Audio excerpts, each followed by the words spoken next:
Well, hello, and welcome to another episode of Acescouter's DS Reviews.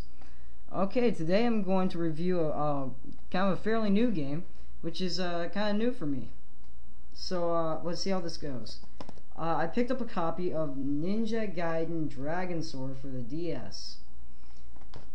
So, let's see how this works out. First off, story. Before I get into anything, we need to talk about the story. What happens is, about 6 months after the original events of the first Ninja Gaiden game, the Dark Dragon Sword incident, or whatever, apparently Ryu, whatever his last name is, this guy, crushed a Dark Dragon. Well, now strange ninjas from a cult called the Black Spider Clan are attacking and unleashing fiends, which are like demons. So this gets pretty intense. And at the same time, his girlfriend Momiji gets captured.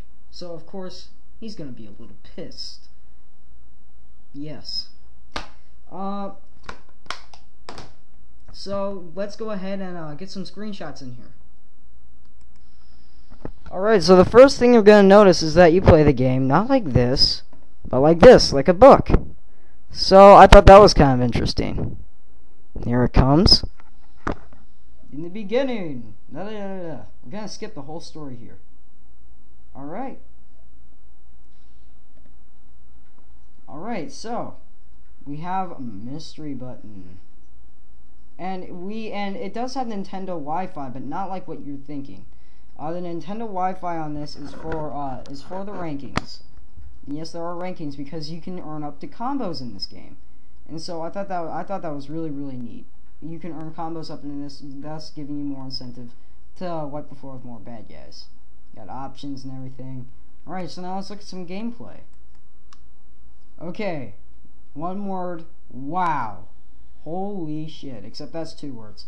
Okay, you have probably never seen a game like this on the DS. That was what was said on the package, and I am going to agree with that. I mean, you do not see anything like this. Okay, so as you can see, everything is stylus controlled, and the block, you just press down right here. Simple as that, right? Well, let's take a look. Now, when you're moving around, you have the ability to do lots of different attacks, and this is your health bar right up here. Did you see that? And this game is really interesting because although sometimes it may feel like a button masher, it keeps you really into the whole game because it moves really fast and really slow.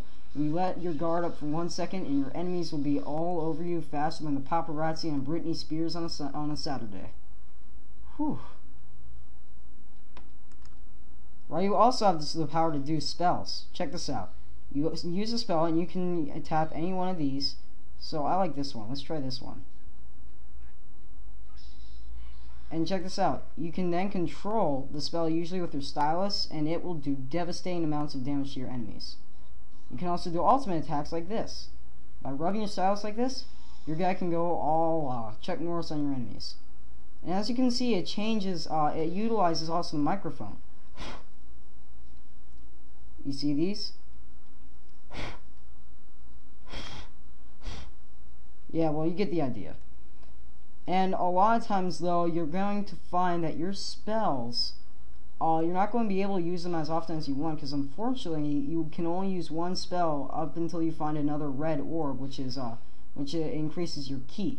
In case you don't know what that is, it's like magical power or whatnot. And you know, that can sometimes get a little annoying, especially when a lot of passages and doors require a spell. But in the long term of things, you're really not going to care.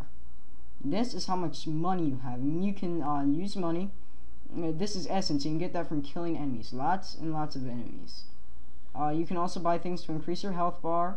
And if we look on my screen right here, there are some different kinds of projectiles that you use. And you use projectiles by tapping. And these are the amount of spells I have. And these are special techniques.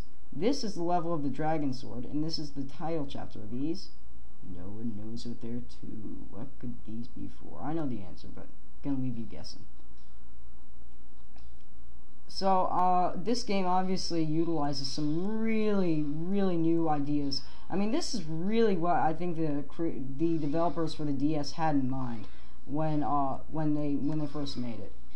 I mean, a lot of games don't even live up to, you know, Call of Duty DS standards. I mean, this far transcends. This is in Call of Duty DS level. So I'm going to show you an example of puzzle solving. This has lots of puzzle solving, which makes it a lot more fun. Check this out. You see? There, I blew it out. Torch is light? Damn right it's not.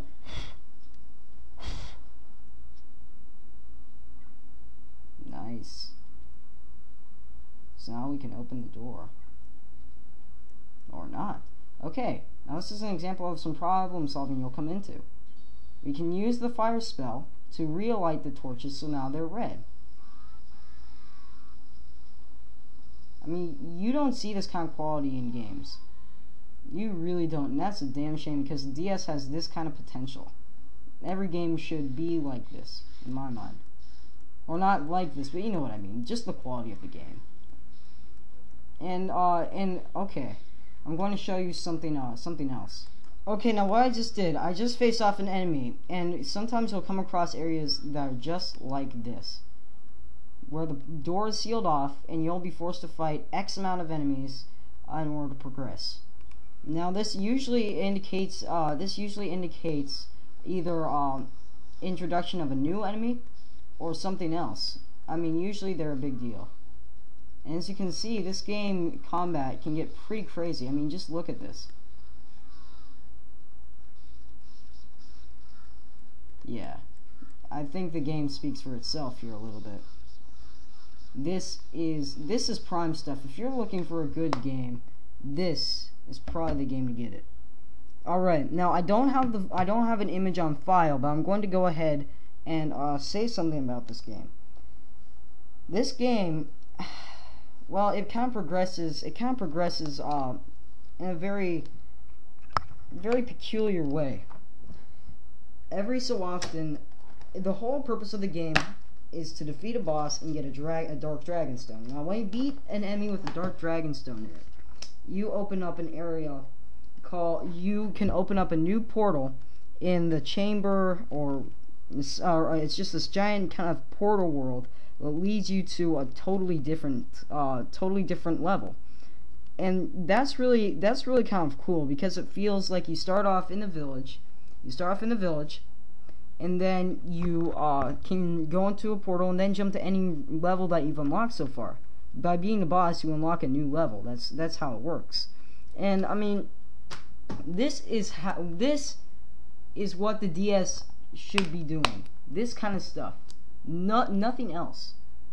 I mean, the DS is, I'll be honest with you guys, the DS is hitting a really low point in games. It's usually movie spin-offs or these miscellaneous games no one gives a crap about. Look at High School Musical. Or it's a combination of both. Again, look at High School Musical. The game! The DS! Okay, guys, I'm gonna be downright serious with you. The DS has hit a huge low point. And right now, finding a game like this is I can't believe it. This is right up there with Call of Duty DS and Band of Brothers DS. The level of quality is just so incredible with the gameplay and the action and the story. I mean, it sounds kind of like a sappy story, and yes, it's a ninja. But the animation is incredible. It has cutscenes. It's got freaking cutscenes. Guys, this is prime stuff. This is going to be the second game that I give my highest score. It is a 6 out of 6. This, ladies and gentlemen, is Ninja Gaiden Dragon Sword for the DS, and it just got a 6 out of 6. This is Acescouter Reviews DS games. Stay amazing, people. Stay amazing.